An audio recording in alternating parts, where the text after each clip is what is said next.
Money is nice. Championships are better.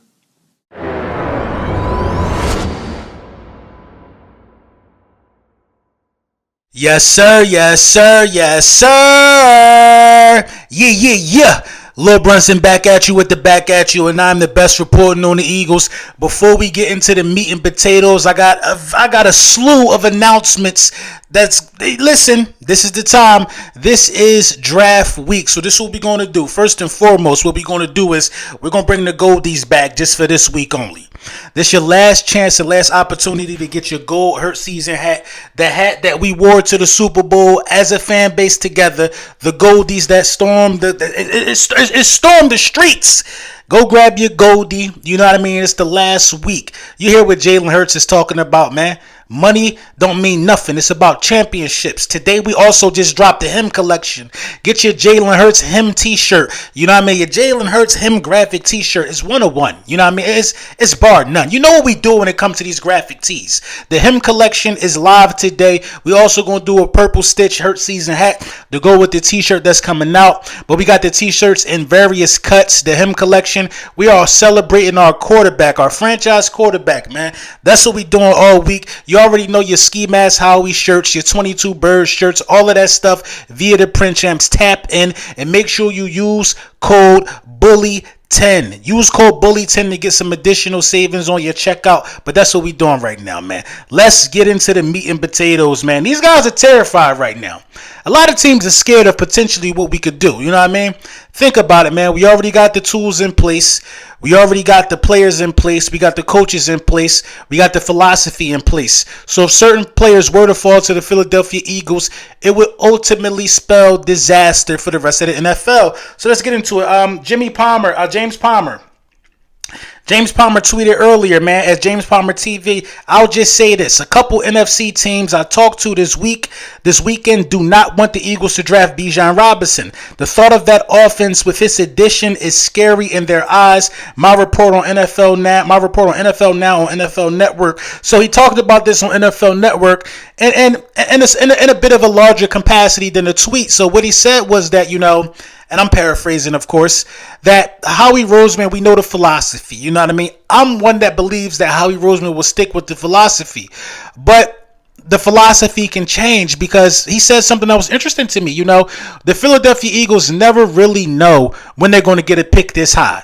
Look at the way they're building this team. Aaron Rodgers is out of the NFC officially as of today. You never know when you're going to be good enough to pick in the lottery. You know what I mean? And this might be the time to really draft a guy like Bijan Robinson. If it's going to happen, you know what I mean? It could be this year. It's a strong possibility, man. I know I said earlier in various videos that I just don't see it happening, man. But the more we get closer and closer to the draft, the more it's not really seeming like that bad of an idea if you could get him outside of 10. You know what I mean? I just don't agree with it at 10, but I mean, Bijan Robinson behind his offensive line is if he's what everybody is predicting he's going to be and everybody's so scared of it. You know, I like to put fear in the opposition. Do it, man. Do it. I just think it's more fair if it was Derrick Henry instead of Bijan Robinson. I think dudes would be more scared. But if Bijan Robinson has really got these guys on edge like that, I don't really see no problem with it. I'm not going to be mad if it happened at all. But you know what I mean? We got to do what's best for the team. And I think Howie Roseman is thinking that as well. You know, that's a good point. You never know when you're going to be picking in the lottery again. So, you know, with that being said, I did my final mock draft leading up to Thursday. So Thursday, we're going to be live streaming. You know what I mean? You can catch me, Philly Mike, Philly Fresh, Gate City Sports. We definitely going to be talking about the draft. We all got 4 different philosophies and 4 different, you know, ways we see the draft. So it's going to be a real interesting live stream. Make sure you tap in with that on Thursday draft time. But my final mock draft is interesting. So I'm sitting at 10, right? And I see Bijan still there on the board. So I look at the trades. And I'm like, oh, okay. I can trade back 2 spots with the Texans. You know what I mean? The Texans are looking back to getting in the lottery. So I trade with the Texans. I trade, you know, my 10th spot for their 12th pick. And I also got their 3rd round pick at 65. Bijan was still there. I snatched him up. Give me Bijan. After that, you know, you got to automatically go defense to some capacity.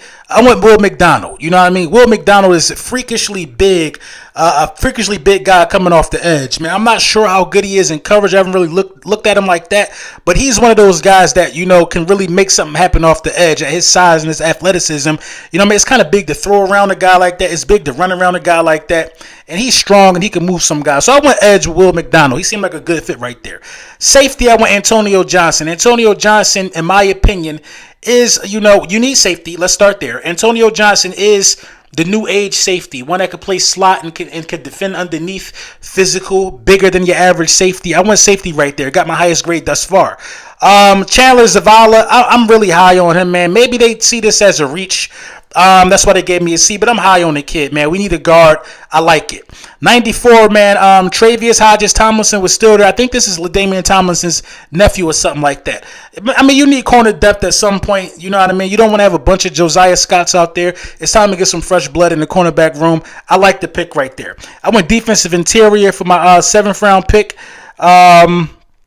I also went, wide receiver for my 7th round pick, and then I went safety again for depth. Overall, I got an A on this draft. I don't think this is a bad draft. Would this be my ideal draft? No, but this is a draft that I would be able to walk away with if I'm the Philadelphia Eagles, Howard Roseman and them guys, with my head held pretty high because I addressed a lot of things that needed to be addressed. So with that being said, if it's going to be Bijan, I'm happy. As long as it's not an off-brand defensive lineman or off-brand offensive lineman, I'm happy if it's going to be Bijan, moving into this thing, man. The NFL seems to be terrified based upon what the Philadelphia Eagles could possibly do with this 10th pick. You know what I mean? I agree, man. I got to agree with James Palmer, man. You never really know when you're going to be back in the lottery when the roster is loaded. So, hey, man, you got to do what you got to do, man. But let me know what y'all think in the comments, man.